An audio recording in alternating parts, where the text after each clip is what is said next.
is doing fun things, and making a dent in the universe is giving back, trying to make an impact, doing things that add value to others, doing things that change the game, speaking in a way that improves somebody else's life, engaging in projects that improve people's lives. How did I make them? I imagined myself as a 99-year-old man laying in a bed, and a young person comes to me and says, what's the key to a great life? What are the 3 lessons that you want to pass on? What came to me is be brave, have fun, make a dent in the universe. And those 3 things, I wrote them down and I said, you know what, that's going to be my compass. I'm going to make up 3 values and I'm going to try as hard as I can to live to those 3 values. As soon as I made up those 3 values, a lot of decisions became easy. No one ever comes and taps you on the shoulder and says, these are the 3 values that will serve as a compass in your life. You have to be the one to make them up. Imagine yourself as a 99-year-old laying in a bed, passing on wisdom to a teenager. What would be your 3 key pieces of advice that you would love to give to them? Right, write those 3 pieces of advice down. Those are your 3 core values, and live according to those values for as long as it serves you. This next harsh truth came to me from my very first sales manager, George. He said, Dan, the only truth is the results. Damn, that hit me like a ton of bricks at the time. I thought I knew what I was talking about, but my results weren't showing it. I thought I was good at building rapport. I thought I was really good at talking to people. I thought I was good at asking for business, but my sales results were in the bottom third of the team. Now, there was another guy on the team called Nick, and he was at the top of the results, and I just didn't like the way he was doing things. I thought that he was pissing people off. I thought he was asking questions that were too harsh, and George said, Dan, the only truth is the results. Nick is at the top of the ladder, you're at the bottom of the ladder, right? If your results don't show it, you don't yet know it. So you need to go out there and take Nick to lunch and ask, what does he know that you don't know? Having great theories about life is one thing, but if your life doesn't reflect that those theories work, you need to question those theories. If you look at someone who has the life that you want and the results that you want, but they think a little bit different to you, you should assume that their way of thinking is actually working. The only truth is the result. See, in theory, you should be able to get academic success. You should be able to get a PhD, and suddenly your life works out really well. But I can show you lots of people with a PhD who are totally broke. In theory, that person who's a little bit scrappy, that person who just goes and knocks on doors, that person who's cheeky and playful and talks to strangers, in theory, that person should be pissing people off. But in reality, they often are the person who succeeds. So you can have these luxury beliefs. You can believe that the world is a certain way, but I tell you what, the only truth is the result. If your life doesn't reflect excellence, you don't have excellent beliefs. You have to question your beliefs based on the idea that the only truth is the result. Let's do another harsh truth about money. Money is nothing but a tool. It's completely made up. It's a human invention. It's a story that we tell ourselves. That paper isn't real. It's a shared agreement. Even something like gold, it's a shiny rock that we've all agreed is valuable. Money isn't real. Money is a way of keeping score. Now, if you are passionate about sport, it's interesting to keep score because that makes the game interesting, but that's not the game. The game is what happens on the field, and the scoreboard reflects the way that you're playing. Now, here's the craziest things about money. We constantly make up new money. Banks literally issue debt out of thin air. The governments, they print money when they need to. Pursuing money for its own ends is a fool's errand. I can tell you from having friends who have sold their companies for hundreds of millions of dollars, you can have hundreds of millions of dollars and still be miserable. The idea that money is going to make you happy is absolutely crazy. It's like saying having lots and lots of ingredients in your cupboard will make you happy. It's the joy of cooking that makes you happy. Now, with that said, life gets totally easier with money. Let me be really, really clear. Your time is precious, and when you've got money, you can free up your time to do more of the things that you want. You can have a cleaner who comes in and cleans the house. Instead of driving yourself, you can jump in the back of an Uber and make a few important phone calls. If you get a great business idea and you've got money and you can take 2 weeks off to explore that, fantastic. The beauty of having some money is really the ability to control your time in a new way. A lot of people don't understand the value of actually having money. They think money is just for spending. There is a value that comes from having money. There is a value that comes from having 3 months worth of living expenses in a savings account. There's a value that comes from having money that is separate to what you're doing with your business or career. The value of that is the freedom that it gives your mind to think bigger. What you're buying with money is mental freedom, time freedom, and creative freedom. So you need to start accumulating some money so that you get that level of freedom. It's the enjoyment of running a business, growing a career, building a network, traveling through life with the right people. Those are the things that are actually real. Do not let people lure you away from the real stuff with the fake stuff. When you discover that your time is real, your experience is real, and money is fake, then the whole game shifts. If you're trading your time and your passion and your creative energy in exchange for this fake made up stuff, then you're losing the game. The next one is the truth about failure and success. All failure and all success give you nothing more than stories and data. And once they've happened, it's how you tell the story and how you interpret the data. I've had massive failures, but I've remained positive because I've said, well, you know what, I've got new data and I've got new stories to tell. I've had huge successes, and I said, that's interesting. I've got some new stories and I've got some new data to share. When you start seeing success and failure as the same thing, that it's just stories and data, you realize that everything's just an experience, and you get to be the storyteller about how that experience impacted you. You get to be the one who sees that all experiences are part of your mountain of value.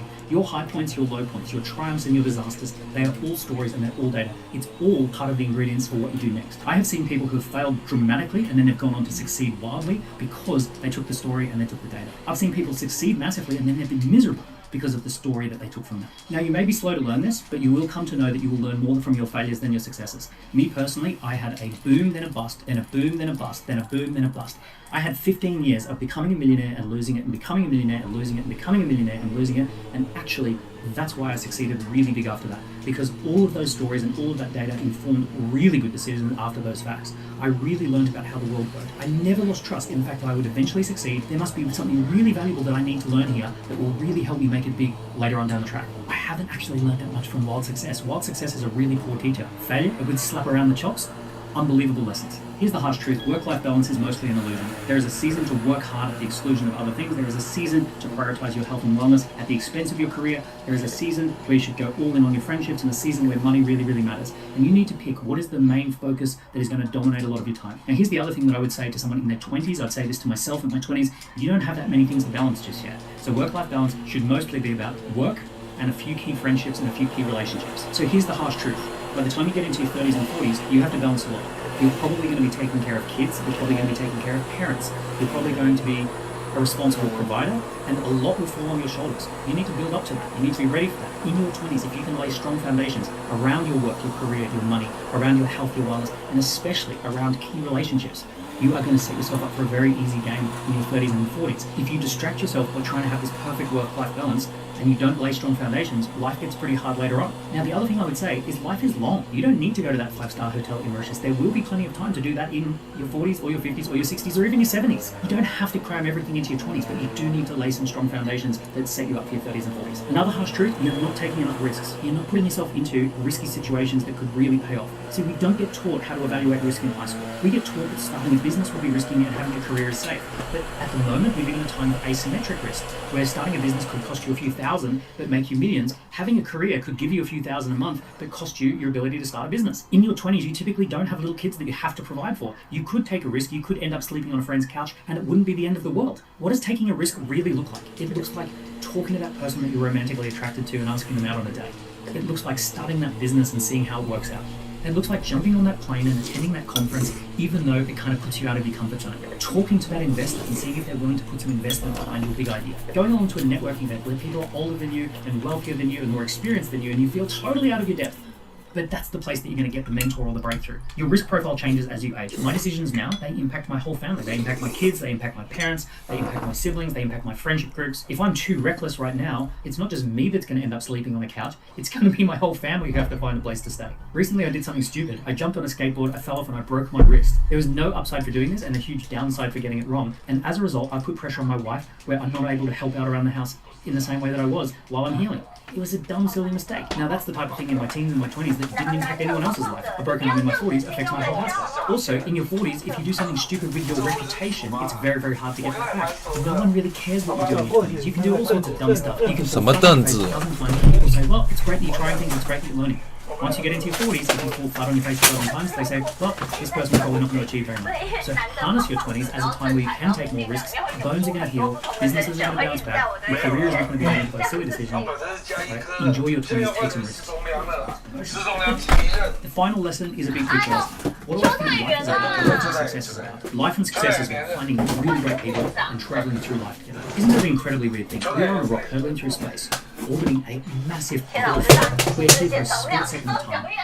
We get to travel through life, we get to travel through space with a small group of people who know. There will come a day where you will get a phone call that one of those people has passed. There will also come a day where some of the things that you took for granted go away. You just can't run as fast as you once could run. You can't get through that HIIT training class the way you used to be able to get through it. You can't lift that weight that you thought you could lift. You turn up at a party and you suddenly feel like, hey, I'm the oldest person at this party, I feel out of it. Life has a funny, unfair little way of just sneaking up on you. One day you look at your parents and suddenly they do actually look old.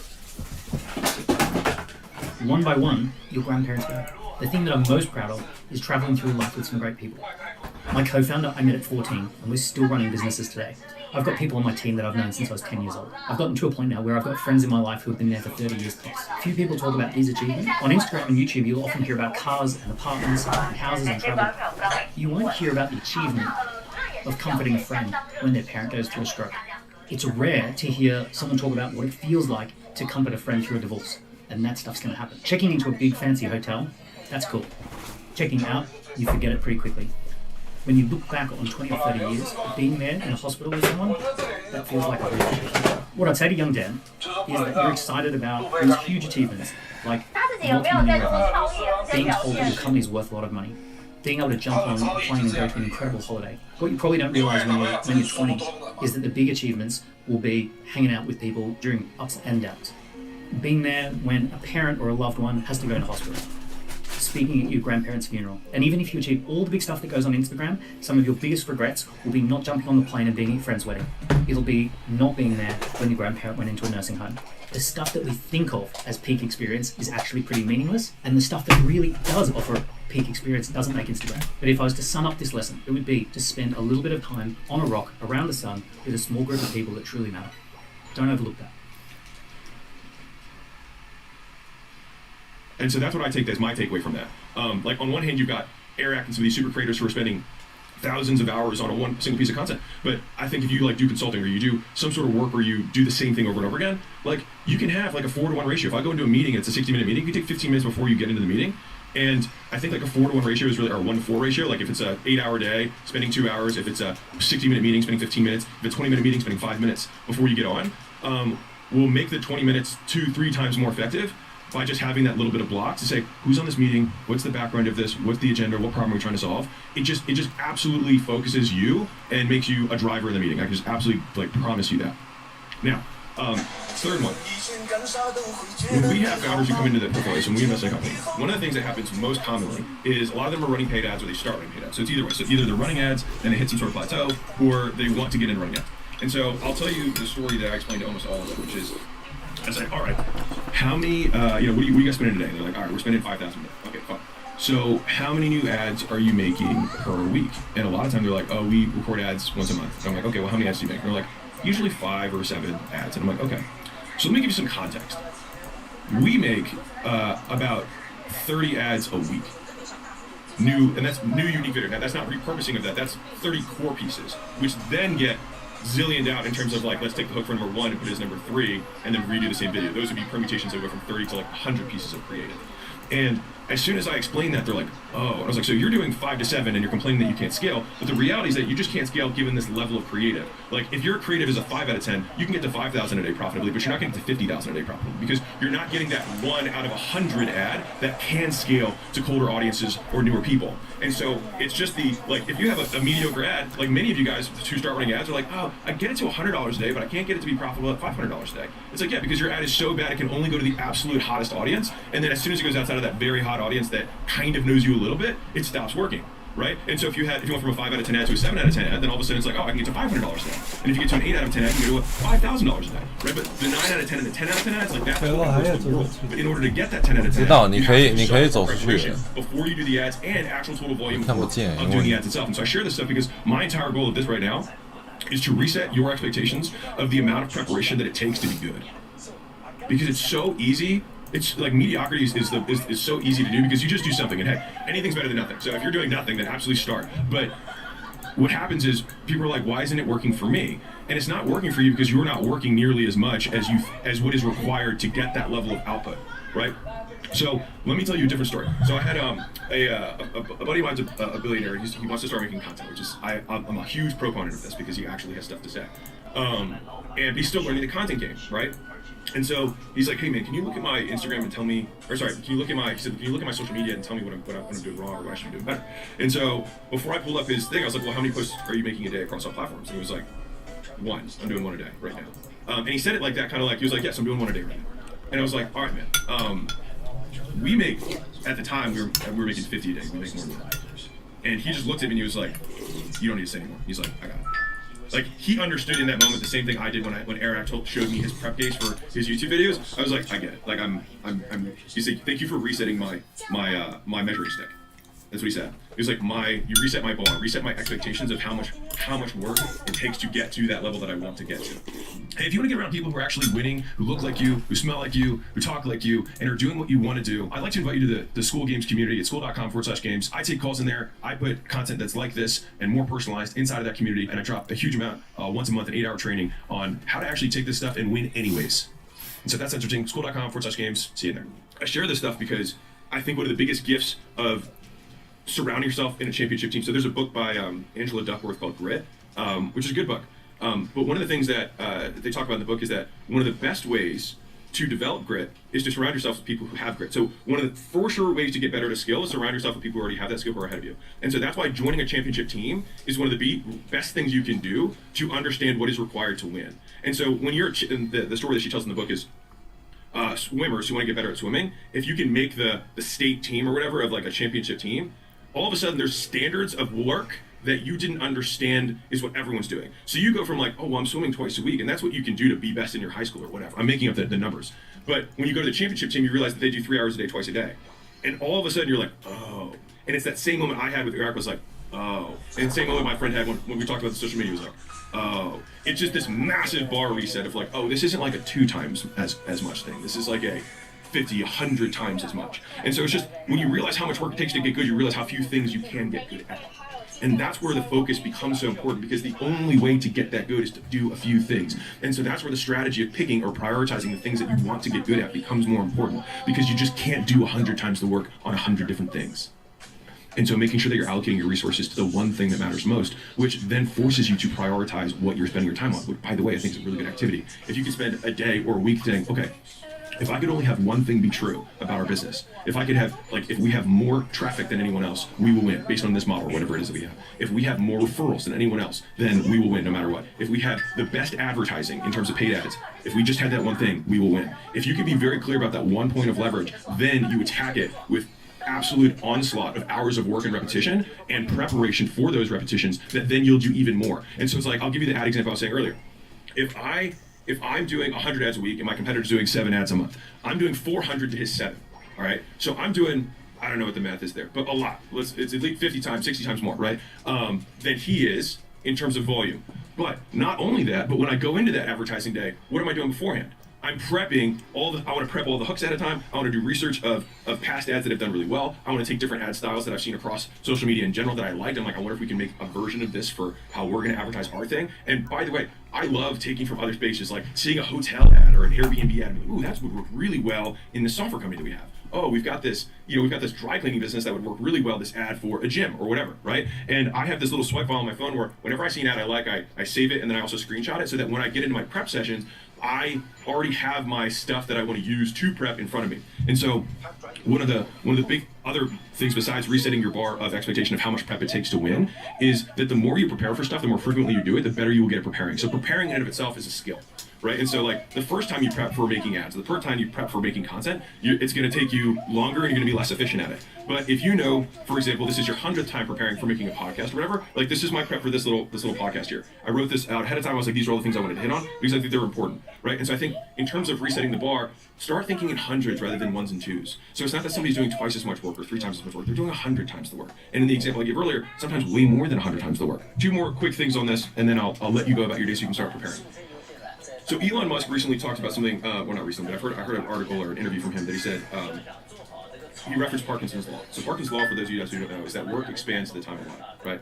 And so I think what you don't want to do is over-prepare for the wrong thing. And let me put my caveat there, is that I actually think there's tremendous ROI to cramming. Meaning, he uses Parkinson's law in reverse, which is that it also, if work expands the time allotted, it can also shrink to the time that you shrink to. And there's a reason that kids cram. It's because it's really high ROI on their time, right? If they prep for weeks and weeks and then they take the week before the exam off and don't look at anything, sometimes they do worse than just cramming right before the test. And so people aren't idiots. Like, we know that cramming works, which is why we do it. But I think I'd highly encourage thinking about prepping as cramming. I actually think it works amazingly well in a business context, but people somehow have said it's like a bad thing because I don't even know why teachers say it's a bad thing. At the end of the day, like, you either aced the test or you didn't. And so, whatever. Now, in terms of long-term, like, I think, not sleeping the night before probably impacts your performance more. But if you just study the day before and you study the morning of, I'll promise you that the studying the morning of will get you more than what you did the night before. In terms of immediate result on the test, more than long-term retention, which is different, just to be clear.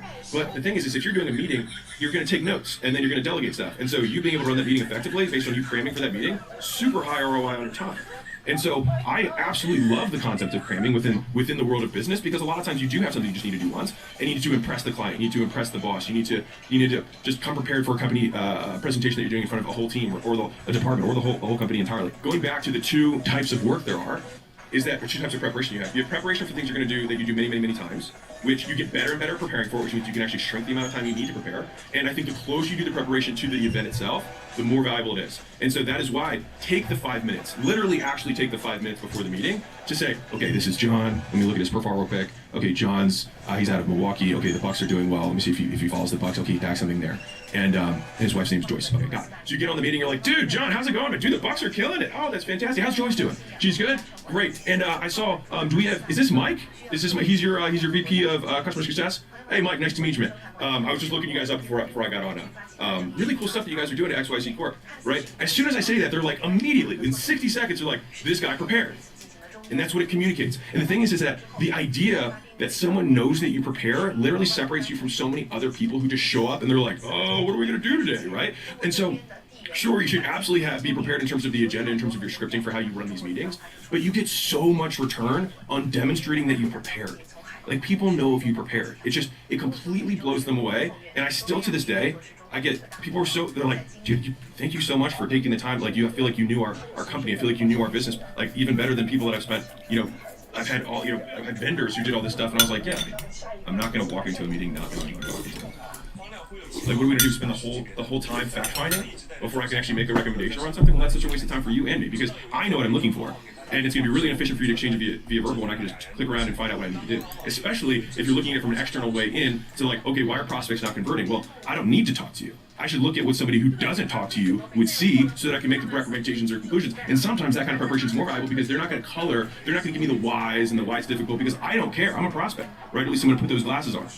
And so back to the one-time thing versus the many-time thing. If you do it a lot of times, you're going to get better prepping, and I would say prep as close to the event as you can. And I think a 4-to-1 ratio in the beginning is good, 15 minutes to 60, 1 hour to 4 hours in terms of prep to how much work you're going to do for whatever the thing is. And over time, it can shrink a little bit, so you'd be like 1 to 10, so it's 5 minutes for a 60-minute meeting. But for the things that you're going to do one time that you have never done before, that's where it actually expands the other way. It goes like 10, 20 hours of prep for 1 hour of presenting. And so determining how much you're willing to prepare for something that you're only going to do once rather than something that you do all the time, in my opinion, comes up to the stakes and the returns. And so if you're going to go do a speech in front of 1,000 people and you've never spoken before, and ideally, hopefully, it's a topic that you do understand, but you just haven't spoken in that environment before, then I want to control for every other variable that can approximate me speaking in front. So one, I want to master the two, for sure. If you're getting up there and you don't know what you're talking about, or like the things you're going to talk about, well, dear God, like no wonder that you suck at talking, right? Now, beyond that, it's how many ways can I approximate this? Like, for example, going live on social media can help you approximate a live audience in person. Is it perfect? No. But is it better than just talking to the mirror? Probably. Now, if you are going to, now this is a real one. This is actually from the fitness world. If you get used to squatting, for example, I'll bring it home. If you squat in the mirror every day and you can see yourself and you're squatting, if you go to a competition, this actually happened to me, my first competition. I worked out at a gym that had a mirror in front of the squat rack, and so I just always squatted there. I didn't think about it. When I got to a competition, I had the squat rack, and when I looked out, there was no mirror. It was just a crowd of people watching me squat, and I was like, oh, this is weird, because I didn't even realize, but it was actually so different from how I trained. And so from that point going forward, I turned around in the rack so that I would be facing the gym, at least, so that I wasn't looking at the mirror, so that it was closer approximation to competition. And so as many of those variables as you can control for, you want to have in the prep, so that the prep as closely as possible approximates the performance. And so there's cramming for like you having information that'll better arm you for consulting, sales, customer success, whatever. Which, by the way, if you're in customer success, like spending 5 minutes before you get on the call with a customer, like reviewing the call notes, reviewing the notes from the sales team, looking at the person's profile before you get on, dear God, will they think it's absolutely amazing, and it takes this much work. Like, they will think you're 3 times cooler with 5 minutes of work for a 60-minute call. Like, I almost think that you saying, hey, give me 5 minutes at the beginning of the call and starting 5 minutes late will still, even though I hate starting late, would still yield you a better outcome at the end of the 60 minutes than starting on time and not being prepared. It comes down to the return on effort and return on time. And so if you're going to talk to 1,000 people, and these are, let's say, your ideal customers, well, if I was going to have 1,000 one-on-one meetings, how much would I prepare for each of those one-on-one meetings? That was 60 minutes. I might prepare 10 minutes, right? Well, if I have 10 minutes times 1,000, it's like, I don't know, 167 hours, right? Something like that. And so if 167 hours of prep for that one thing, now realistically, that might not make sense because you do have diminishing returns. And so that's why speaking one-to-many is higher return. But just to give yourself a context, it's like when we did the book launch, I was like, dear God, how much do I prep for a 1,000-person audience? And I'm going to have 500,000 people there. I'm going to have 500,000. I'm going to have 500 times. Well, I better not waste anyone's time while I'm there and make sure that every second, the value per second is super high. And so I think, again, we have to reset our expectations of how much work it takes to prepare for the one-time performances based on what you expect to get from it. So if you're going to do a one-time performance to 10 people, then maybe you prepare for 4 hours, right? But if you're going to talk to 1,000 people, then maybe prepare for 40 hours. And if you're going to talk to 10,000 people, then maybe you do prepare for 400 hours, or it does have a diminishing return, so maybe it's 200 hours, right? But I think what most people miss out on is they get up and they say their talk once, and they do it once to their wife and once to their dog, and they're like, you know, I'm super nervous. And so I'll leave you with this. You are not nervous. You're underprepared. It's not that you have anxiety. It's that you didn't do the work that you know you should have done. And so if I have anxiety about something that's coming up, that has become my telltale sign that I'm underprepared, that I didn't do the work that I know I should have done, and that's when you get nervous. When you can get up on stage and you can do, or whatever your version of the performance is, and have absolutely zero anxiety, it's because you absolutely habituated to the stressor.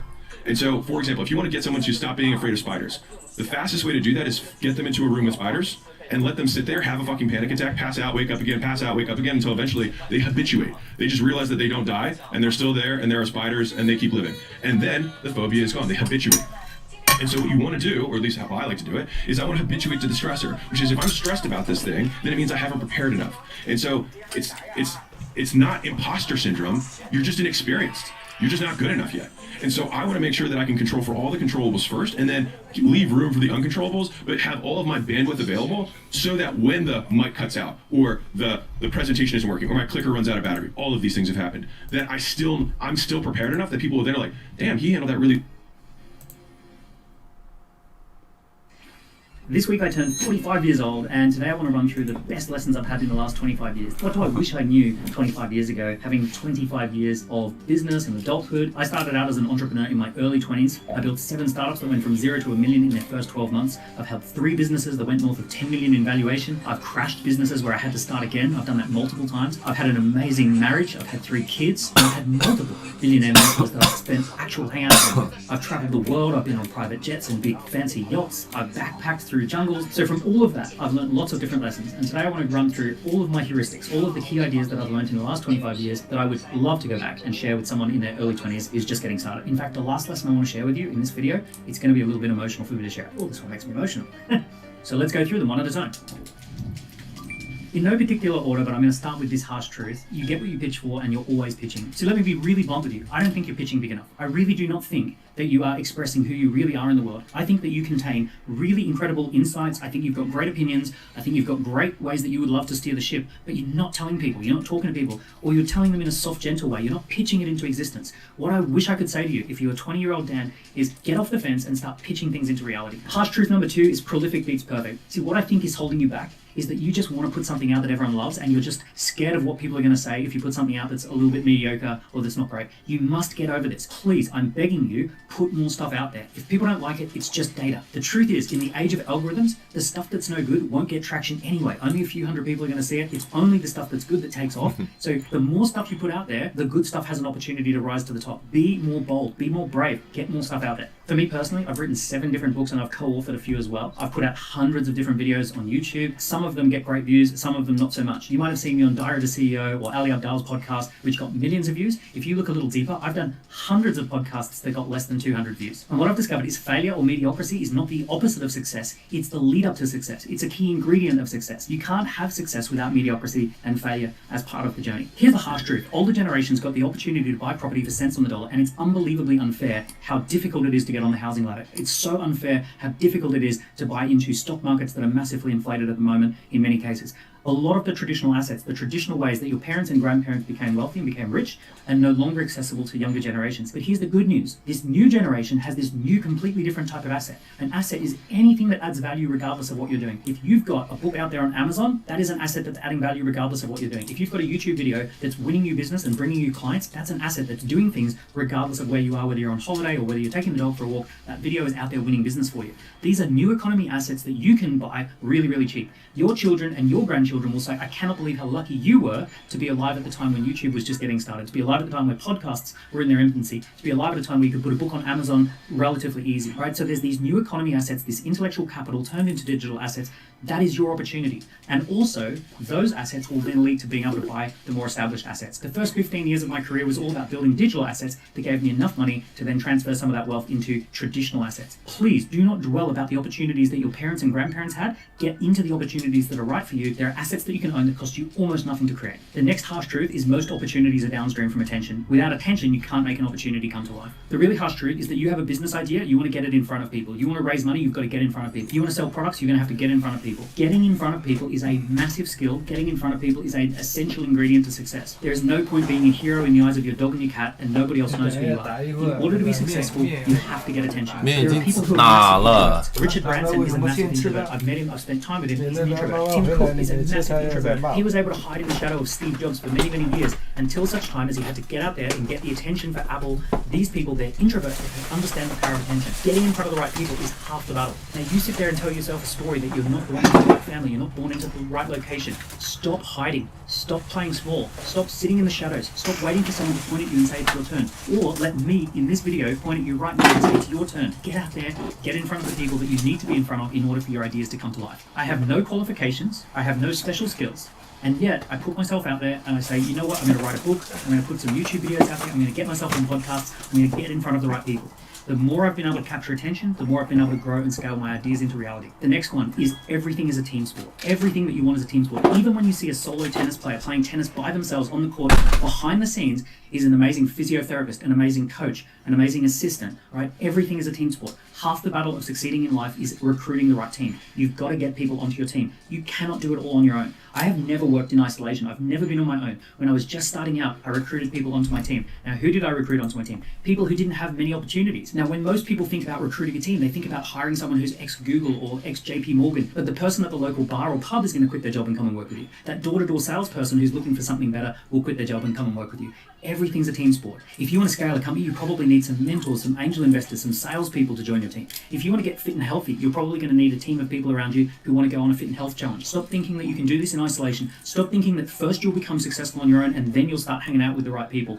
First you build a team, then you become successful. I don't have any skills, and I also have a fairly fleeting attention span. I leverage people around me who can get things done. I want you to pretend that you have no skill other than the skill of recruiting people onto your team. What if all of your success came from recruitment? Picking people to come and join your team, onboarding them, inspiring them, getting them aligned, giving them a vision, getting them all rowing in the same direction, right? If that was your only skill, that would be enough. That leads into the next harsh truth, that alignment is a form of magic. Getting people aligned to the same vision is an incredible form of magic. Unbelievable things take place if you can get a team of people into alignment. What does that actually mean? It just means that a group of 3, 4, 5 people all want the same things in the next 3 years. A group of people are all excited to achieve an outcome. A group of people are all excited to solve a problem. If you can be the person who gets a group of people into alignment, you will create magic. One of the craziest things is when you start a major project absolutely not knowing how the hell to do it or what's going to unfold, but just simply getting a team of people into alignment that together we're going to solve these problems, together we're going to get these outcomes. It unlocks magical things that you could never have predicted will happen.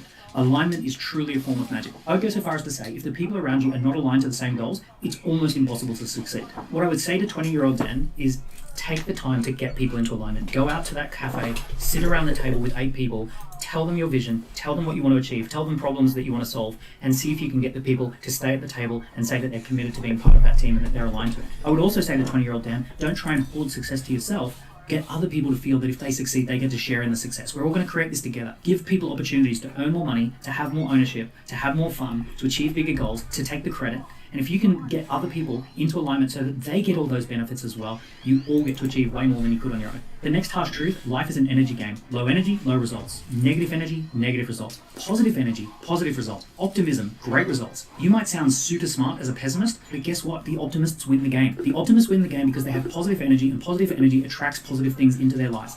It attracts the people who say, I'm up for that challenge, I'm ready to go for it. Negative people say, you know what, you sound intelligent, you sound right, you sound like you know what you're talking about, but I don't want to join your team, I don't want to invest any money behind you, I don't want to send anybody over your way. Even though you sound like you're smart, I'm not going to allow you to succeed. Whereas the people who have good energy, they're the ones who get good results. I am seeing so many young people at the moment who have bought into the negative news and the negative algorithms. They've not stopped to think about the fact that those algorithms are fueled by outrage. They are fueled by negative energy. The human brain is 2/3 optimized for negativity over positivity. You've got to make a conscious decision that you want to have good energy. You have to be the person who blocks out those negative algorithms. Recently, I was blowing up on X.com. I was getting literally hundreds of thousands of views, but it was causing me negative energy. It was causing me to be down a rabbit hole of negativity.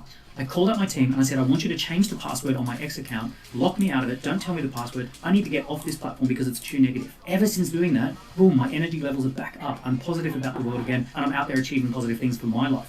you know what? The world has plenty of positivity and it also has plenty of negativity. You get to choose which stream you want to jump into. Do you want to jump into the stream of negativity or do you want to jump into the stream of positivity? Now, when I say life is an energy game, there's a deeper layer to this as well. There's actually 5 energies. There's the energy of purpose and vision. There's the energy of a strategic approach. There's the energy of the right people, getting the right people aligned, connecting with people, sharing stories. There's the energy of rolling up your sleeves and getting stuff done. Work, like get it done, do the work that needs to be done. And there's the energy of refinement. Look at the data, figure out a better way, come up with a system. You need an approach where you figure out which energy am I in right now, and which energy do I need to be in right now, and how do I shift gear into that energy. Now, I'm not talking about the law of attraction and manifestation. A lot of people take that to mean that you sit in your bedroom writing down your vision and your goals, and you're not talking to anyone, and you're not pitching anything, and you're not taking any action. Yes, there is an energy called purpose and vision, but that energy is nothing without the other 4 energies. The next harsh truth may upset you, and that is environment dictates performance. The environments that you show up in dictate how the rest of your life is going to play out. I have personally gone into prisons and I've worked with people who are prison inmates. I've worked with people who are drug dealers, and I've spent my time helping to mentor them that if they keep showing up in the environment of drug dealing, they will go back to drug dealing, they'll end up back in prison. I also tell them that the entrepreneurial spark that sits within them that allows them to be a successful drug dealer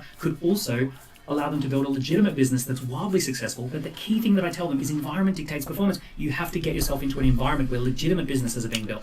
So I tell these ex-drug dealers that when they get out of prison, they don't go back to the same places that they used to go back to. They go to a different part of town. They start networking in angel investor circles. They go to a high net worth bank and go to events that are being put on there. They join a business membership and start meeting legitimate business people. They get themselves enrolled in a tech incubator or a tech accelerator, and they start getting around tech entrepreneurs. They stop listening to certain types of music that glorify their old life, and they start listening to podcasts that talk about strategies for the new life that they want. So I talk about this idea of environment dictates performance. In the right environment, everything changes. Now, for me personally, in my early 20s, someone dragged me along to a dance class. I had never even thought of going to a dance class in my life, and it was the most embarrassing thing turning up to a dance class for the first time.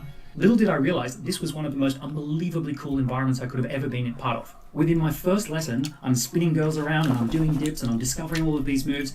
3 years later of doing 3 dance classes a week for 3 years, I've got this incredible skill, and dancing is just the most normal thing in the world. But that never would have happened if I hadn't have shown up and put myself in an environment that felt really awkward in week 1, but felt totally natural in week 10. So here's the thing, you are holding yourself back because you don't show up into environments that make you feel uncomfortable. You resist showing up in environments that you are the smallest person in the room. And I want you to say to yourself, if I was the best version of myself, what are the types of environments that I would be showing up on a regular basis? The next harsh truth, this is the greatest time ever to be alive. Now, I'm hearing a lot of people at the moment, they're like, oh my goodness, the world's such a horrible place, the politics, houses are so expensive, and there's not great jobs anymore, and all these kind of things. Shut up. If we took a long line of the last 1,000 ancestors that you had that lived on this planet, and they had a chance to push a button and swap places with you to live in this time, they would push it as fast as they humanly could. This would not even be a question.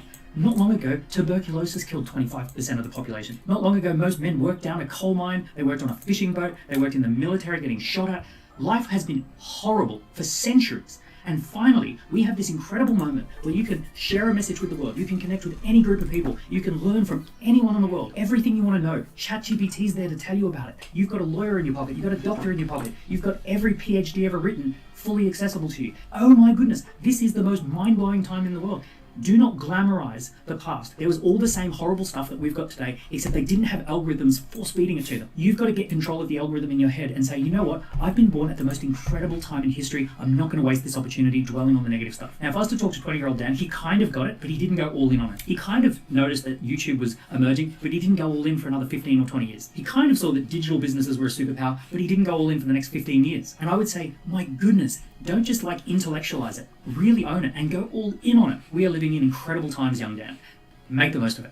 Go all in, kick the damn doors off the hinges. Okay, the next lesson is about how money has a language. There is a language that goes around money, and if you speak that language, money just opens up to you. The language is called the language of opportunity, not the language of requests. I see so many young people who have a request for the world. I'm passionate and I want some money to go live my passion. That is a self-centered language around what you want. Money doesn't speak that language. Money speaks the language of the opportunity for the person who puts the money in. Money moves around certain documents. There are certain documents that if you have that document, you get to make more money. At a very simple level, if you create a product brochure or a landing page, you get to sell products. If you create a pitch deck, you get to raise money. The number one reason why people get stuck around money is because they don't speak the language of money. If you want to have money, you need to learn how to speak the language of money. You need to know the structures, you need to know the documents, you need to do your research into how money works. It sucks, but money is going to be a massive part of your life for the rest of your life. all the things you want to do are going to involve money other than maybe meditation. So why not invest a little bit of time ASAP to understand just how money works, what are the different structures in the economy, how is a company different from a trust, different from an individual, what are the tax implications of all of those structures? How do you raise money if you need money? If you've got a big idea but it needs $500,000, how do you get your hands on $500,000? I promise you, it's not because you're passionate, it's not because you want it, it's not because you need it, it's not because you requested it, it's because you know how to speak the language of opportunity. When I was 24 years old, I got offered to buy my company for $14 million, and it was an incredible opportunity, but I didn't know how to handle that. I didn't know the documents, I didn't know the structures, and the deal fell through.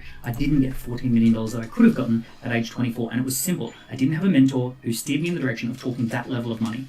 And because I didn't have all the things in place, the deal didn't go ahead. I learned that lesson the hard way, and I don't want you to learn the lesson the hard way. I want you to be ready for those big opportunities that come along. This brings me to my next harsh truth. There is gold in grey hair. Most of the problems that you're going to face, somebody's faced them before. If you were to sit down with someone who's 50 or 60 years old, who's been 10, 20, 30 years on the planet longer than you have, who's faced this thing, who's seen it before, who's seen it a dozen times before, you would discover that some of your biggest problems have easy solutions. You are not spending enough time around older people. They sound a little bit different. Some of their values aren't aligned to your values. Some of their language is out of date. But I promise you, there is gold in grey hair. I have learned so much by having mentors over the age of 60. When I was in my 20s, I had mentors who were 60 plus. It is incredible how much you can fast track your life if you just sit down with someone who's 15 or 20 years older and ask them, have you faced this before, or do you know someone who's faced this several times before? Who can you put me in touch with that helps me to solve this? For thousands and thousands of years, we understood the value of having elders in our tribe. We knew that we used to go to elders in order to extract the wisdom that they had, and we've lost that ability. We think that everything is on the internet, everything's ChatGPT. Well, I promise you, you will discover that people with grey hair have gold. They have wisdom to share. Get around a mentor who's got some grey hair. The next lesson is about having 3 core values. There came a point in my life where I sat down and I made up 3 core values. Be brave, have fun, make a dent in the universe. Being brave is getting out of my comfort zone. Having fun is working with people I enjoy working with, getting into alignment, going to fun places, doing fun things, and making a dent in the universe is giving back, trying to make an impact, doing things that add value to others, doing things that change the game, speaking in a way that improves somebody else's life, engaging in projects that improve people's lives. How did I make them up? I imagined myself as a 99-year-old man laying in a bed, and a young person comes to me and says, what's the key to a great life? What are the 3 lessons that you want to pass on? What came to me is be brave, have fun, make a dent in the universe. And those 3 things, I wrote them down and I said, you know what, that's going to be my compass. I'm going to make up 3 values and I'm going to try as hard as I can to live to those 3 values. As soon as I made up those 3 values, a lot of decisions became easy. No one ever comes and taps you on the shoulder and says, these are the 3 values that will serve as a compass in your life. You have to be the one to make them up. Imagine yourself as a 99-year-old laying in a bed, passing on wisdom to a teenager. What would be your 3 key pieces of advice that you would love to give to them? Right, write those 3 pieces of advice down. Those are your 3 core values, and live according to those values for as long as it serves you. This next harsh truth came to me from my very first sales manager, George. He said, Dan, the only truth is the results. Damn, that hit me like a ton of bricks at the time. I thought I knew what I was talking about, but my results weren't showing it. I thought I was good at building rapport. I thought I was really good at talking to people. I thought I was good at asking for the business, but my sales results were in the bottom third of the team. Now, there was another guy on the team called Nick, and he was at the top of the results, and I just didn't like the way he was doing things. I thought that he was pissing people off. I thought he was asking questions that were too harsh, and George said, Dan, the only truth is the results. Nick is at the top of the ladder. You're at the bottom of the ladder. Right? If your results don't show it, you don't yet know it. So you need to go out there and take Nick to lunch and ask, what does he know that you don't know? Having great theories about life is one thing, but if your life doesn't reflect that those theories work, you need to question those theories. If you look at someone who has the life that you want and the results that you want, but they think a little bit different to you, you should assume that their way of thinking is actually working. The only truth is the result. See, in theory, you should be able to get academic success. You should be able to get a PhD, and suddenly your life works out really well. But I can show you lots of people with a PhD who are totally broke. In theory, that person who's a little bit scrappy, that person who just goes and knocks on doors, that person who's cheeky and playful and goes talks to strangers, in theory, that person should be pissing people off. But in reality, they often are the person who succeeds. So you can have these luxury beliefs. You can believe that the world is a certain way, but I tell you what, the only truth is the result.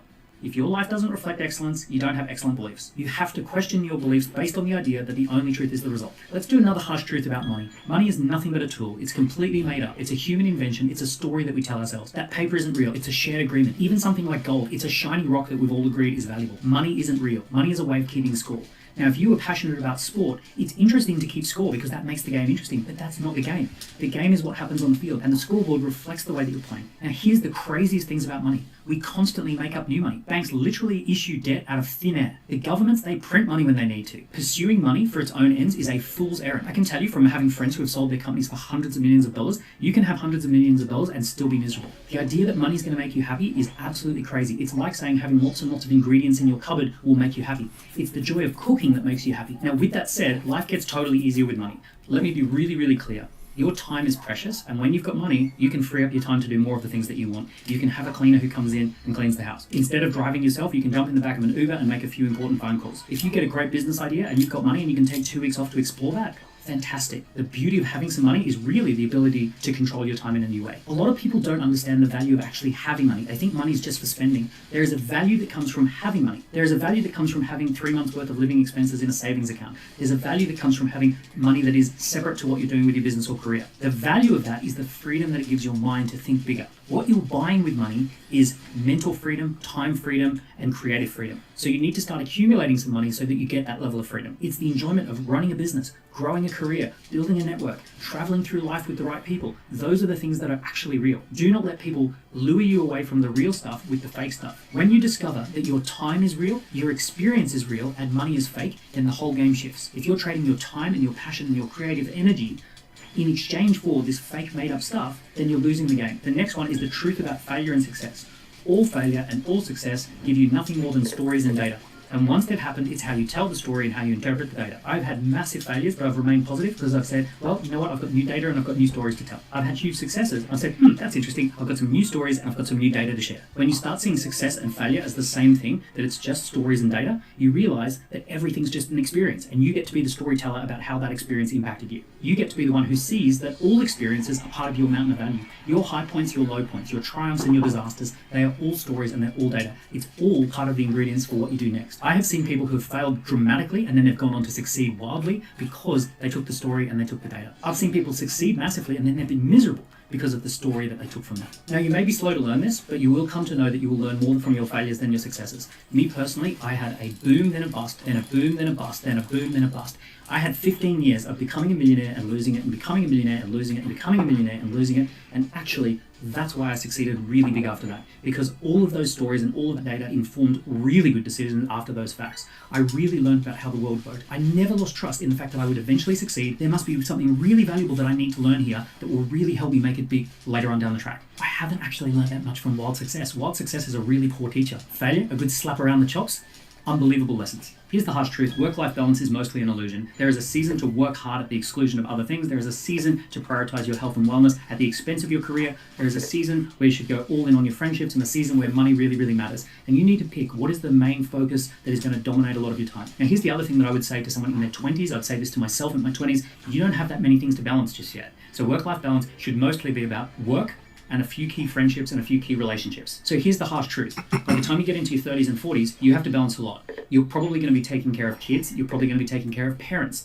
You're probably going to be a responsible provider, and a lot will fall on your shoulders. You need to build up to that. You need to be ready for that. In your 20s, if you can lay strong foundations around your work, your career, your money, around your health, your wellness, and especially around key relationships, you are going to set yourself up for a very easy game in your 30s and your 40s. If you distract yourself by trying to have this perfect work-life balance and you don't lay strong foundations, life gets pretty hard later on. Now, the other thing I would say is life is long. You don't need to go to that 5-star hotel in Mauritius. There will be plenty of time to do that in your 40s or your 50s or your 60s or even your 70s. You don't have to cram everything into your 20s, but you do need to lay some strong foundations that set you up for your 30s and 40s. Another harsh truth, you're not taking enough risks. You're not putting yourself into risky situations that could really pay off. See, we don't get taught how to evaluate risk in high school. We get taught that starting a business would be risky and having a career is safe. But at the moment, we live in a time for asymmetric risk, where starting a business could cost you a few thousand, but make you millions. Having a career could give you a few thousand a month, but cost you your ability to start a business. In your 20s, you typically don't have little kids that you have to provide for. You could take a risk, you could end up sleeping on a friend's couch, and it wouldn't be the end of the world. What does taking a risk really look like? It looks like talking to that person that you're romantically attracted to and asking them out on a date. It looks like starting that business and seeing how it works out. It looks like jumping on that plane and attending that conference, even though it kind of puts you out of your comfort zone. Talking to that investor and seeing if they're willing to put some investment behind your big idea. Going along to a networking event where people are older than you and wealthier than you and more experienced than you, and you feel totally out of your depth. But that's the place that you're going to get the mentor or the breakthrough. Your risk profile changes as you age. My decisions now, they impact my whole family. They impact my kids, they impact my parents, they impact my siblings, they impact my friendship groups. If I'm too reckless right now, it's not just me that's going to end up sleeping on the couch, it's going to be my whole family who have to find a place to stay. Recently I did something stupid. I jumped on a skateboard, I fell off and I broke my wrist. There was no upside for doing this and a huge downside for getting it wrong. And as a result, I put pressure on my wife where I'm not able to help out around the house in the same way that I was while I'm healing. It was a dumb, silly mistake. Now, that's the type of thing in my teens and my 20s that didn't impact anyone else's life. A broken arm in my 40s affects my whole household. Also, in your 40s, if you do something stupid with your reputation, it's very, very hard to get that back. No one really cares what you do in your 20s. You can do all sorts of dumb stuff. You can fall flat on your face a dozen times and people say, well, it's great that you're trying things, it's great that you're learning. Once you get into your 40s, if you fall flat on your face a dozen times, they say, well, this person's probably not going to achieve very much. So harness your 20s as a time where you can take more risks, bones are going to heal, businesses are going to bounce back, your career is not going to be damaged by a silly decision, right? Enjoy your 20s, take some risks. Oh, this one makes me emotional. The final lesson is a big picture lesson. What do I think life is about? What do I think success is about? Life and success is about finding really great people and traveling through life together. Isn't it an incredibly weird thing? We are on a rock hurtling through space, orbiting a massive ball of fire. We're here for a split second of time. We get to travel through life. We get to travel through space with a small group of people who matter. There will come a day where you will get a phone call that one of those people has passed. There will also come a day where some of the things that you took for granted go away. You just can't run as fast as you once could run. You can't get through that HIIT training class the way you used to be able to get through it. You can't lift that weight that you thought you could lift. You turn up at a party and you suddenly feel like, hey, I'm the oldest person at this party, I feel out of it. Life has a funny, unfair little way of just sneaking up on you. One day you look at your parents and suddenly they do actually look old. One by one, your grandparents go. The thing that I'm most proud of is traveling through life with some great people. My co-founder I met at 14 and we're still running businesses today. I've got people on my team that I've known since I was 10 years old. I've gotten to a point now where I've got friends in my life who have been there for 30 years plus. Few people talk about these achievements. On Instagram and YouTube, you'll often hear about cars and apartments and houses and travel. You won't hear about the achievement of comforting a friend when their parent goes through a stroke. It's rare to hear someone talk about what it feels like to comfort a friend through a divorce, and that stuff's gonna happen. Checking into a big fancy hotel, that's cool. Checking out, you forget it pretty quickly. When you look back on 20 or 30 years, being there in a hospital with someone, that feels like a real achievement. What I'd say to young Dan is that you're excited about these huge achievements like multi-million revenue, being told that your company is worth a lot of money, being able to jump on a plane and go to an incredible holiday. What you probably don't realize when you're 20 is that the big achievements will be hanging out with people during ups and downs. Being there when a parent or a loved one has to go into hospital.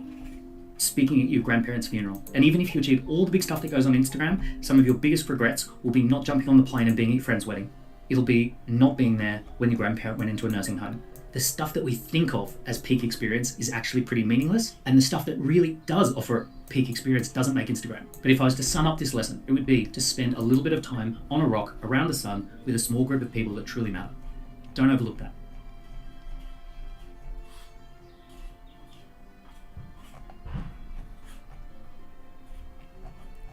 Not good enough yet. And so I want to make sure that I can control for all the controllables first and then leave room for the uncontrollables, but have all of my bandwidth available so that when the mic cuts out or the presentation isn't working or my clicker runs out of battery, all of these things have happened, that I'm still prepared enough that people are there like, damn, he handled that really well. It's because this wasn't my first time. And that's the difference, is that like when you don't want people to think it's your first rodeo, and so many of you are going into every meeting, every call, every appointment like it's your first rodeo, and they can tell. Everyone can tell. And the people who can tell the most are the people who you want to impress the most. Like, it's very easy to impress poor people because they don't know any better. Much more difficult to impress a wealthy person because they know how the game works. And so I see this with the Rolex Flex or the I rented the Lambo for the day and look at my Instagram picture. Anybody who's really in the game is like, dude, my jet costs 500 Lamborghinis. Like, I could give a fuck what you drive, right? Like, the way you impress them is you outwork them. So to impress poor people, you outspend them. To impress wealthy people, you outwork them. That's the difference. So if I see a kid who's not flexing any of that stuff, but I see how hard this kid's working, that's what impresses me. If anything, I see a younger guy who's like blowing cash to like flex, I'm not even neutral. I'm less impressed. I'm like, dude, what are you playing? Like, I'm like, who are you trying to impress? And then whatever they say, I'm like, it's the wrong person, man. Because the right girl also is impressed by how hard you work.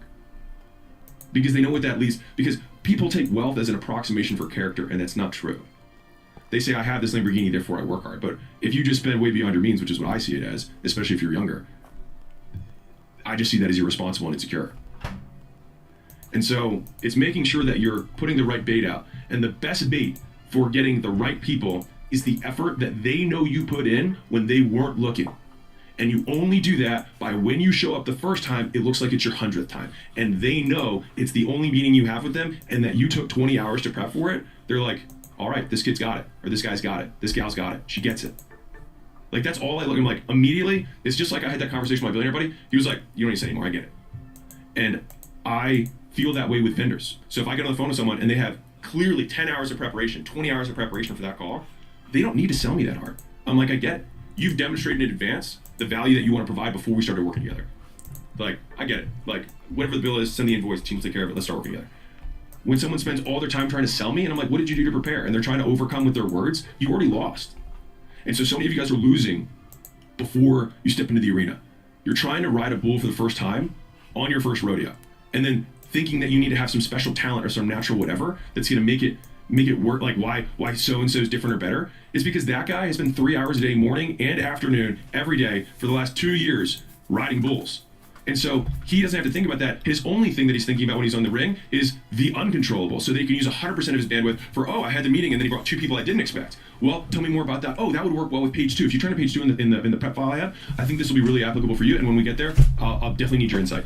Oh wow, he included them in. But if I didn't have that prep ahead of time, I'd be like, oh wow, I had a game plan and now it's totally screwed because there's 2 other people who are stakeholders.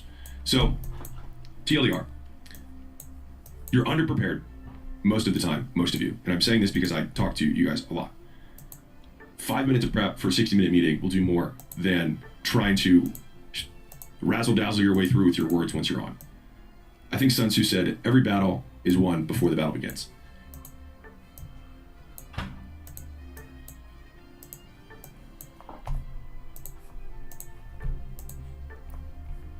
On February 25th, Perplexity shipped the best agentic product of the month, and it might not even matter. Perplexity Computer launched to genuine excitement. I've tried it. It's a cloud-native multi-model orchestration system that routes work across 19 different frontier models. It spawns sub-agents, it persists for months, and it delivers finished artifacts while you sleep. It sounds amazing, and it's really, really good. It runs Claude Opus 4.6 as its reasoning core, Gemini for deep research, Grok for speed, ChatGPT 5.2 for long context recall. It is available today for $200 a month, and it's almost certainly worth it if you do heavy research and ops workflows, and I'll get into those. But it is also structurally a cautionary tale about where most of the AI industry is building right now and why good execution on the wrong layer of the stack will not save you. I want to be really clear here. Perplexity launched a great product. This is absolutely not a Perplexity hit piece. Perplexity is one of the best run AI companies in the world. They read the market correctly. They made a genuinely bold call to kill their own ad business in February because they understood that trust is the new distribution, and they are now targeting $650 million in 2026 revenue. Their search API already has 4 of the Magnificent 7 running it in production. And yet, their core reasoning engine runs on a direct competitor's model. Their deep research runs on yet another competitor's model. Their speed layer runs on a third. Every model provider they depend upon is simultaneously building the exact product Computer competes with. The week Perplexity launched Computer, Anthropic shipped the enterprise expansion of Claude Cowork with deep connectors, private plugin marketplaces, and the ability to pass context seamlessly across tools. Cowork doesn't need 19 models. It has 1 and it owns it. So that asymmetry between the quality of Perplexity's execution and the fragility of its structural position, that is the thing I can't stop thinking about. Because it's not just Perplexity's problem. It's the position of almost every AI company that isn't Anthropic, Google, OpenAI, or Meta. So the question I want to dig into with this video is simple. How do you diagnose whether you're building durable position or just renting it in the market? And if you're renting it in the market, what do you do about that? And yes, along the way, we're going to talk about Perplexity Computer because it really is a great product. But before we start, I want to talk about how February 2026 redrew the map for AI. I've talked about this before, but it's worth emphasizing again. The first few weeks of 2026 have unlocked patterns that will take years to play out. Let's start with a basic sequence. In late January, OpenClaw, an open source AI agent built by Austrian developer Peter Steinberger, hits 100,000 GitHub stars. It's well over 200,000 now, by the way.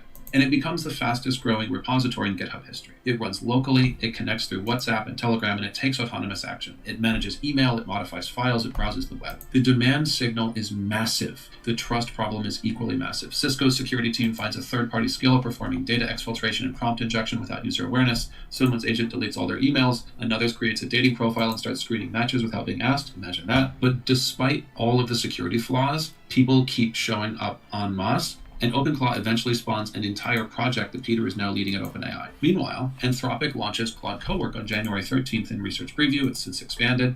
This is described as Claude code for the rest of your work, which sounds big, but is probably underselling it. February 5, just a couple of weeks later, Anthropic ships Claude Opus 4.6 with a 1 million token context window. Within days, iShares expanded tech software ETF records its worst 2-day stretch since 2008. I'm not going to belabor this. You've already seen it. There's 7 or 8 sell-offs in SaaS stocks. There's something like $250 billion wiped out of the markets. Fundamentally, people are looking at Cowork and seeing SaaS blood on the walls. But Anthropic just keeps shipping. On February 11th, Cowork ships on Windows. 70% of desktop computing now has access. On February 14th, Valentine's Day, Peter Steinberger officially joins OpenAI, so that OpenClaw project starts to get sponsored by OpenAI, and Peter has the resources now to really build out a secure OpenAI-sponsored version of OpenClaw. February 18th, Perplexity confirms that it has abandoned advertising and tells the Financial Times that ads risk making users lose trust. February 24th, Anthropic's enterprise agents launch with deep connectors, private plugin marketplaces, and pre-built templates. Are you out of breath yet? There's so much here. February 25th, Samsung unveils the Galaxy S26 agentic AI phone. By the way, Perplexity is running on that.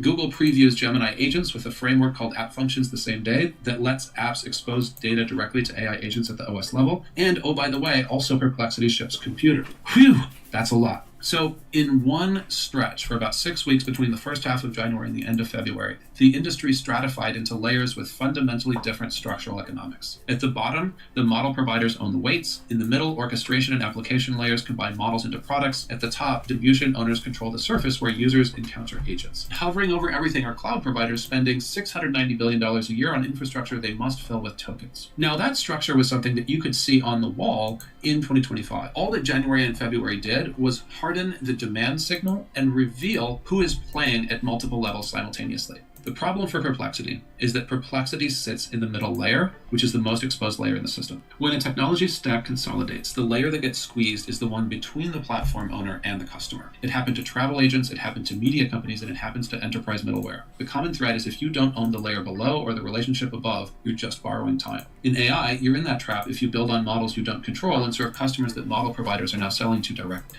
Every upstream provider has the ability and now the incentive to replicate what Perplexity does, or to change pricing and access terms in ways that compress Perplexity's margins. For example, reports have surfaced that Anthropic began banning users who powered OpenClaw with Claude credentials. Similar reports have surfaced about Google and OpenClaw. If that logic of coming for other players in the system extends to orchestration layers, the dependency risk for Perplexity is not going to be theoretical, it's going to be very, very practical. But as bad as that is, the squeeze on Perplexity isn't only coming from below. The same players squeezing Perplexity from below are also coming for the context layer, coming from above. So the conventional defense for middleware companies is we have domain expertise the model makers cannot replicate. OpenAI Frontier just blew a hole in that argument. Frontier launched as an enterprise platform that connects siloed data warehouses, CRM systems, and internal applications into what OpenAI calls a semantic layer for the enterprise. The idea is to onboard agents with institutional knowledge, to grant them identity and permissions, and to build evaluation loops so agents improve with experience. That is the context layer. Now, it is not as fully realized as it could be. We're not talking about superhuman intelligence operating across a 10-token context layer, but that's where OpenAI wants to go with it. And that context layer, that's supposed to be your moat if you operate at the middle level. Harvey, Sierra, Decagon, and Abridge are already committed as Frontier partners. So smart players who build on top of models are already joining forces with OpenAI because they don't want to get eaten.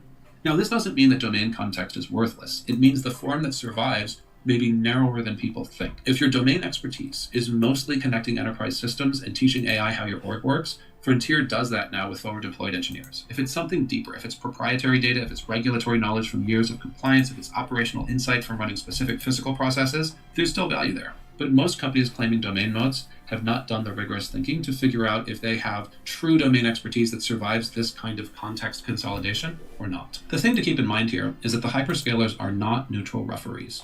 They are coming for the tokens. They need trillions of tokens to justify their valuations and to justify the capital spent. It's just simple math. If OpenAI can't hit its target of $250 to $280 billion in a few years in revenue, then the entire capital structure of the system doesn't work. They have to do this. It's an existential bet. That is true at differing scales for every hyperscaler in the game. In that position, these are not companies that can afford to be neutral platform providers. Every layer of the stack that a hyperscaler controls can generate tokens in ways that benefit that hyperscaler's infrastructure bets. Every layer a hyperscaler does not control is a layer where somebody else captures value from compute that they're subsidizing. This is exactly why AWS secured exclusive third-party distribution for Frontier and is co-building the stateful runtime environment on Bedrock. That is vertical integration, guaranteeing the enterprise agent layer runs through its infrastructure. Microsoft is taking a 20% revenue share from OpenAI through 2032. In many ways, that's much simpler, but it also locks in their ceiling. Meanwhile, Google has invested $3 billion in Anthropic while building its own agent layer into Android, and Amazon backs both OpenAI and Anthropic, all while building its own custom Trainium silicon. In many ways, the framing cloud providers win regardless is true, but remains an early 2025 story. The 2026 question is, for those hyperscalers, which layer generates the most tokens that soak up demand? demand, and the hyperscalers are structurally compelled to own as many of those layers and the fattest layers they possibly can to justify their infrastructure build-out. That is the world Perplexity Computer launched in. And now it's time to talk about why Perplexity Computer is special. First, despite the name, it's not hardware. It's a cloud-based agentic system that orchestrates 19 AI models together to execute really complicated multi-step workflows end-to-end. It's right now available exclusively on Perplexity's $200 a month Perplexity Max tier. It represents the company's clearest bet yet that the value layer in AI is not the model, it's the orchestration. So the core idea with Perplexity Computer is that you describe an outcome and computer decomposes it into tasks and subtasks. It will spawn specialized sub-agents that run in parallel. One agent might do web research, while another drafts a document, a third generates visuals, and a fourth writes code. Each task runs in an isolated compute environment with access to a real file system, a real browser, and integrations with tools like Gmail, Slack, GitHub, Notion, Salesforce, and more than 400 others. The model routing is what Perplexity is claiming is their differentiating architectural choice. Computer uses Opus 4.6 as its central reasoning engine and then delegates to specialized models per task. This routing is automatic, but users can override. You can pin specific models to specific subtasks if you have strong preferences or want to manage token budgets. Crucially, workflows can run asynchronously for hours or even months. So you can kick off a job, you can close your laptop, and you can come back to finish deliverables. Computer retains persistent memory across sessions, so it accumulates context about your preferences and past work over time. This all sounds amazing, and Perplexity deliberately positioned the launch as a secure, responsible version of OpenClaw. But where are users actually using it, and to what extent is the usage of computer tied into Perplexity's other core competency, search? Well, the most credible early use cases are clustering around research-heavy multi-source workflows. For example, competitive intelligence and market research. Hey, that calls out search. Give it a prompt like analyze the top 5 competitors in X space, track their recent product launches, and produce a briefing.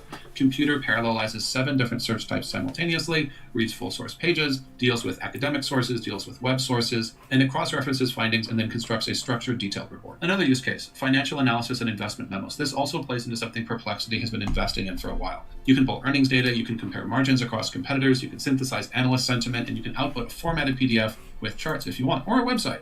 This is where the multi-model routing really earns its keep. You can have research agents gathering data while a coding agent builds the visualizations. Another one that's a little more surprising is outbound and pipeline building.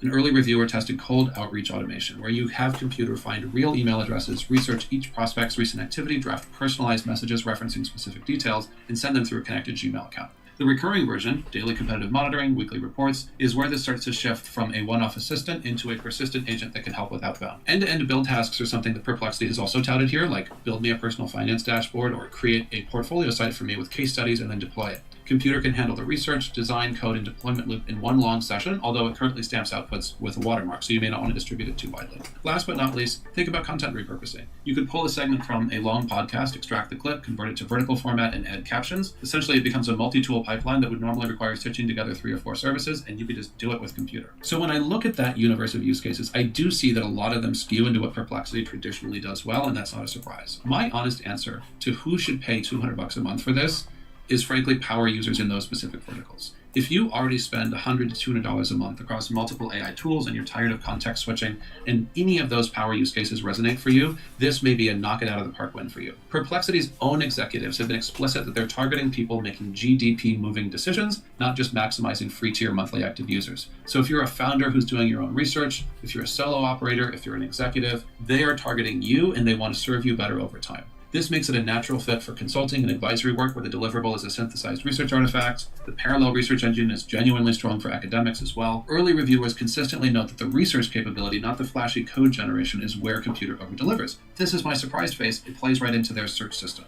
But if you are not in that category, if you are not a leader who wants to combine all of their AI usage into one place and wants to lean on research and wants to lean on consulting deliverables, maybe wants to go to that outbound thread, go into finance, you should probably skip this. Because if your workflow is primarily single model, if it's conversational, or if you're doing deep technical coding, this is just not a fit for you. Computer's autonomy is a feature when it works, and it can be a liability when you need precision on a nuanced task. I would not be using computer if I was building a large or long development project. So Perplexity's strategic position, its multi-model orchestration is a moat. That is not a great moat. To be honest with you, it is easy to replicate that moat. So the risk for them long-term is the commoditization of the models themselves is going to make the orchestration layer much less valuable. There's also some practical issues with rollout. Perplexity's planned live demo was canceled due to product bugs, a signal that reliability at this level of autonomy is not fully baked yet, so buyer beware. Still, Perplexity Computer is the most ambitious attempt so far to package truly multi-model agentic AI into a tidy consumer-facing product, and we should pay attention to it for that alone. We will see more work in this direction. The research engine and parallel execution, the model routing are all particularly strong. Persistent memory and 400 plus integrations gives you a chance to make real workflows that matter for you. Now, it's not cheap, right? At $200 a month, they're willing to price for professionals.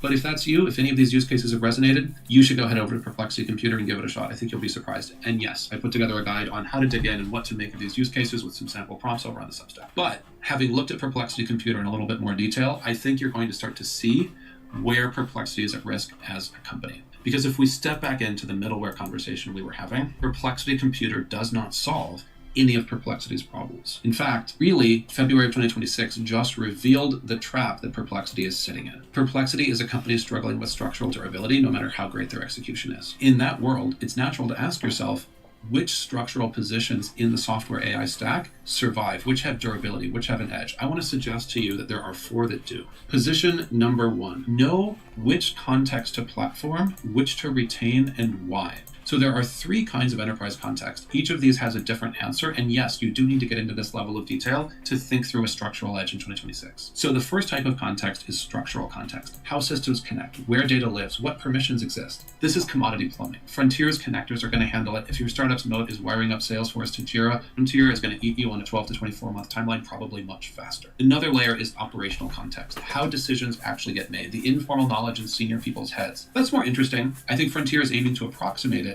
but the approximation does have limits, at least at the moment. The rate of change here is the variable that determines your defensibility. If your operational context updates quarterly from regulatory filings, maybe the platform keeps up. If it updates hourly from live physical operations, the platform might not be able to. So for slow-changing operations, this window closes faster. For companies that are generating novel data daily, you have a much wider edge to work against. Proprietary context is the other one to think about. Data and judgment that exists nowhere else, where handing it to the platform would create competitive exposure. Like a trading desk's risk models, a drug company's experimental data, a manufacturer's sensor data from proprietary production lines. This is where the enterprise's calculation flips, because platforming it means giving the provider access to the thing that makes you, you. So enterprise buyers need to ask, does this give the provider what they need to compete with me? Can I get my context out if I switch? What are the regulatory constraints here? So if we look at position 1, the middleware companies that survive are going to be companies where context value lives either in the proprietary layer, so enterprises don't want to give that away, or the operational context is updating really, really frequently, and you just can't get that into a one-size-fits-all system.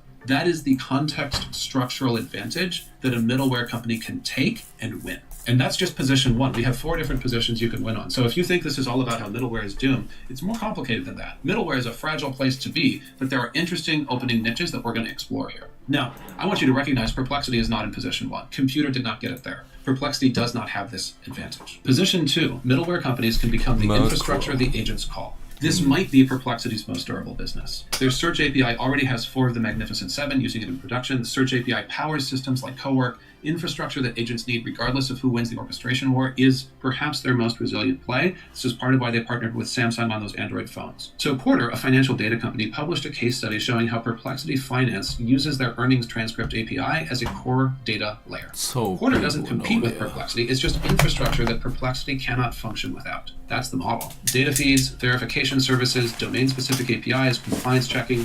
These are the picks and shovels of the agent era. They're structurally safer than building another wrapper because the agent providers are your customers, not your competitors. Position 3, be the middleware company that owns the customer workflow deeply enough so that switching costs actually protect you. When Anthropic shipped private plugin marketplaces where organizations deploy custom agents with institutional knowledge encoded into workflows, that's not a chatbot. That's a system that learns how this specific legal team reviews those specific NDAs. Ripping it out means rebuilding all of that with institutional encoding. So again, I've said this before, stop thinking about model selection. Start thinking about integration depth. The question isn't which model you use, it's how many institutional workflows break if someone rips your system out. Deep integration takes a whole lot longer than wrapping an API, but it produces something the wrapper approach can't. A product that gets more valuable the longer it runs. Perplexity is not in this business. In position 4, be the middleware company that owns the trust and verification layer. February of 2026 revealed 3 incompatible trust architectures that all deployed at the same time. OpenClaw, local, no enforced security. Perplexity Computer, in the cloud, curated sandboxes, and Google's Gemini agents, OS level containment. As agents start to proliferate, someone needs to audit what they do, verify their outputs, and enforce policy. The model providers are very focused on capabilities right now, maybe not so much on governance. So the gap between agents are doing real work and we can prove what agents did is wide and growing. This is analogous to what accounting firms did when financial complexity started to outpace regulation, and we don't have a solve for this, but it represents a massive building opportunity in the middleware space. Despite these opportunities, I also want to be honest with you that there are places in middleware that look like dead ends to me, that look like corners where the hyperscalers will just eat. And I want to outline a couple of them to you today. In fact, 3 of them. First, which cloud runs your tokens is becoming a zero-sum game because there are only so many tokens out there. And yes, I know tokens are being generated hyper exponentially, but there is still an upper limit that continues to grow. If you are in the game of running tokens on your cloud, like AWS, every single token that AWS can secure is a token that does not go to Azure or Google Cloud. And critically, in a world where AI is scaling quickly, a given token running on AWS is incrementally influential to the next token. In other words, strategically speaking, capturing X share of the token load from an enterprise means you're more likely to capture more share because these things have a center of gravity effect. If State Farm ends up deploying frontier agents, those tokens ipso facto go to AWS. That becomes a customer Microsoft doesn't get. That is a zero-sum game. I would not want to be a middleware company getting in the way of multi-cloud orchestration or trying to play in those waters. Second zero-sum game, second blind alley, don't run down here. Which layer captures the margin? So token volume can grow 10x, and the middleware layer can still get squeezed down towards zero if model providers absorb all of that functionality. Think about where the value is in the business. When I outlined the 4 places where I see middleware still thriving, every single one of those focused on sustainable, differentiated value. In other words, tokens that mean something. If you cannot show that your tokens add differentiated value on a sustainable basis beyond baseline vanilla tokens from model providers, your margin is going to get squeezed into nothing, into zero, inevitably. You will simply stop generating margin even if your service continues to exist. Third, do not get in the way of who owns the enterprise relationship. When OpenAI deploys forward-deployed engineers alongside customers to set up Frontier, it is building the relationship that determines which AI services enterprises buy for the next few years. Anthropic is doing the same with their forward-deployed engineer. When a relationship is locked in through forward-deployed engineers, a vertical startup has to fight hard to find space in the conversation. If you are a middleware company, what that implies is you need to find a corner that has clear and differentiated value where you can build a relationship with an internal stakeholder or champion who understands AI really fluently. You cannot be looking for the dumb people here. You cannot be looking for the people who are behind the ball. You cannot be looking for the people at risk of getting fired. You have to be looking for the people who are super AI fluent, who are champions, who are smart enough to understand that you as a middleware provider are building something structural that AI companies by themselves, hyperscalers by themselves, are not going to go after, and that therefore understands why you need to exist. I know that is a lot more strategy than we have traditionally had to put into the sales path, and that demands more of our sales teams. But there is not another way to do this because word is starting to get out that these hyperscalers are eating everything in sight, and suspicious CTOs are saying, if we wait 6 months, can't Claude just do it? If we wait 6 months, can't OpenAI just do it? You got to have an answer for that as a middleware company. And I've outlined the positions that I think you can play. So stepping back, what lesson does Perplexity actually teach us here? Perplexity is simultaneously in the middleware trap, and I've talked about that at length, and is also building one of the most interesting ways out of that stack that we're not talking about. So everyone talked about computer. I had a whole little segment on computer in this video, but people aren't talking enough about the fact that computer is not the way out of the middleware trap. The search API is agent infrastructure, which Perplexity is also building that got much less press. That is their strategic out for the middleware trap. The decision to kill advertising to protect trust tells you leadership is starting to understand the structural game. The executives are very much signaling that they are in the accuracy business, they are in the high margin, high value customer business, and they're in the business of providing agentic infrastructure. That's a pretty smart play. The lesson for many other middleware companies is harder than it looks. Anthropic owns the model and is aggressively collapsing layers around knowledge work. OpenAI owns the model and is aggressively building an enterprise context platform. Google owns the phone, the model, the cloud, and the browser. Meta owns distribution and bought Manus for the execution layer. AWS and Azure are structurally compelled to own as much downstream token generation surface as possible. If you're not one of those companies I just named, and almost none of us are, your strategic imperative is not to compete with them directly. Please don't try. It's to find the position where their incentives align with your existence rather than your replacement. Infrastructure that agents call is a place, workflow depth that generates tokens the hyperscalers need, governance the ecosystem needs, proprietary context the enterprise can't rationally hand to a platform provider. These categories are narrower than a lot of pitch decks tend to suggest, but they're real, and the enterprises that need it tend to know they need it. So I think this is what durable position looks like in 2026. The bar is higher than it was. The window to claim the position is narrower than it was, and the clocks are running at different speeds depending on where you sit. Model providers will ship the next capability jump very quickly, and meanwhile, enterprise procurement will often lock in platform decisions that run for 6 to 18 months, and hyperscaler CapEx is running on a different clock yet again, needing to show returns by 2 or 3 years out. If you're in the middleware layer and you're looking at the contract lock-ins, you're looking at the hyperscaler CapEx, I just want to comfort you.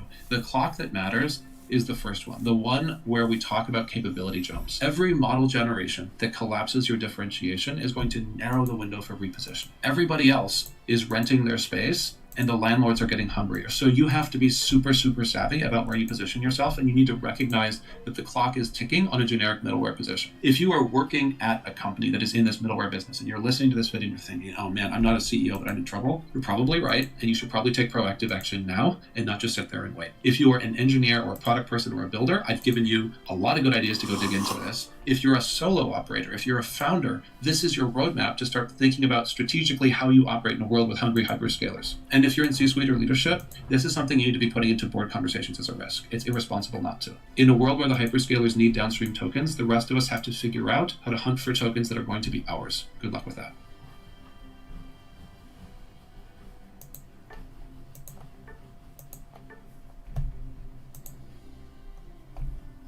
Everyone you know is about to ask you about Claude, and here's how you can actually help them. You already know the backstory. Anthropic told the Pentagon no, the White House retaliated, and the public responded by making Claude the #1 app in America. Millions of people who had never heard of Anthropic a couple of weeks ago have just downloaded this new app. And here's the problem. Almost all of them are going to treat Claude as a drop-in replacement for ChatGPT. Same prompts, same expectations, same workflow, and that's not how AI works. AI models are not interchangeable brands like Coke and Pepsi. They're built differently, trained differently, and optimized for different things. Switching from ChatGPT to Claude with the exact same habits, it's like switching from Excel to Photoshop and wondering why the spreadsheet features are missing. Look, they're both software. Yes, they're LLMs, but at this point, they've diverged so much that you really can't call them the same tool. People who open up Claude and type their usual ChatGPT prompts and get back kind of unremarkable answers are not going to understand what they're missing, and they're probably going to walk away in frustration when they realize things that they've taken for granted in ChatGPT, like image generation, just aren't there in Claude.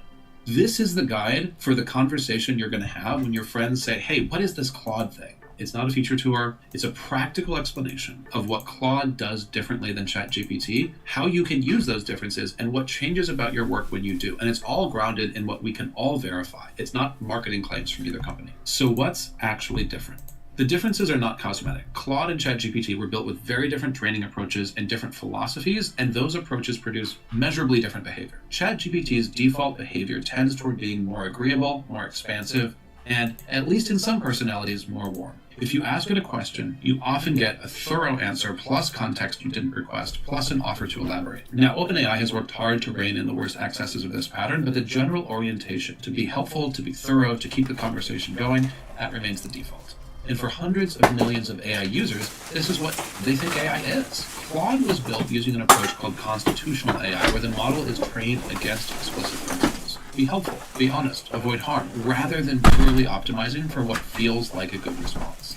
The practical effect is that Claude is more likely to flag a problem than to smooth it over. It's more likely to ask what you're really trying to achieve here than to rush to produce something plausible. It tends toward conciseness rather than panic. Now, this doesn't mean one tool is better than the other across the board. It does mean they have very, very different strengths, and using Claude really well requires understanding how those strengths are different and how to activate them. This is what that looks like in practice. First principle, Claude is more likely to tell you your plan has a hole in it. So ChatGPT has a documented tendency towards sycophancy, right? It's got a documented history of telling you what you want to hear rather than what you need to hear. OpenAI's own researchers have acknowledged this most visibly when the GPT-4o update in April of last year made the problem so extreme they had to roll it back within a few days. Since then, OpenAI has put very serious work into fixing it, including refining training techniques, building new eval metrics, and publicly committing to steering models away from uncritical agreement. And so the current ChatGPT is meaningfully less sycophantic than the version that triggered the rollback. But that underlying tendency hasn't fully disappeared because it's rooted in the training approach. OpenAI's models are trained heavily on user feedback. thumbs up, thumbs down, which inherently rewards responses that feel satisfying to a human in the moment. Anthropic's constitutional AI trains Claude against explicit principles like honesty, which creates a super different default posture. The practical difference is that Claude is somewhat more likely to flag a concern, to question your framing, to tell you something you didn't ask to hear. It's not necessarily dramatically more likely, but it happens enough that you're going to notice it over a couple of days of real use. And this really matters for your work, because the most